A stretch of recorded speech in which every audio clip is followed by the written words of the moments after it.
Thank you.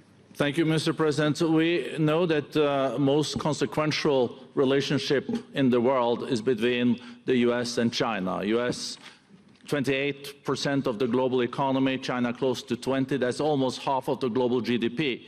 And we know that you called President Xi Jinping last Friday.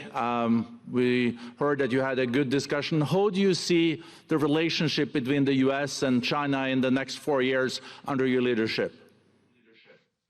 He called me, but I see it very good.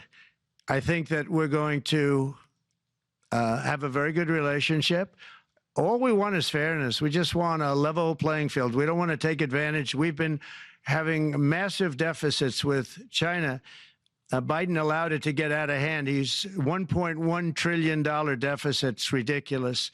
And it's just an unfair relationship.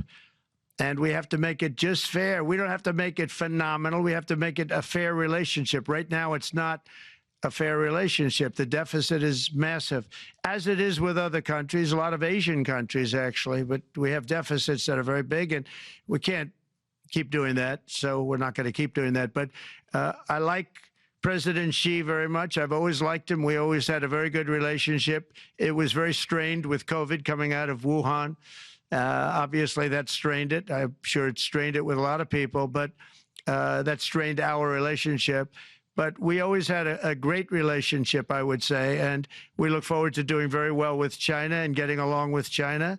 Hopefully, China can help us stop the war with, in particular, Russia, Ukraine. They have a great deal of power over that situation, and we'll work with them. And I mentioned that with during our phone conversation with President Xi, and hopefully we could work together and get that stopped.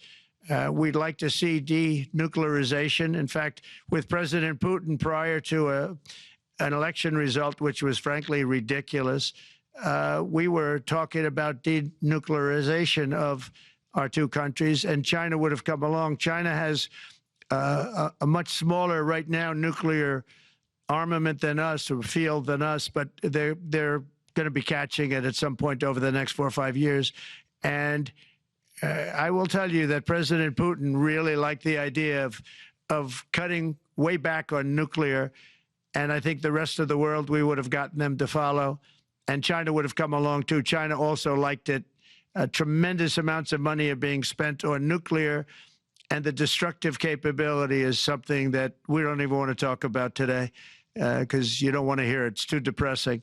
So we want to see if we can denuclearize, and I think that's very possible. And I can tell you that President Putin wanted to do it. He and I wanted to do it.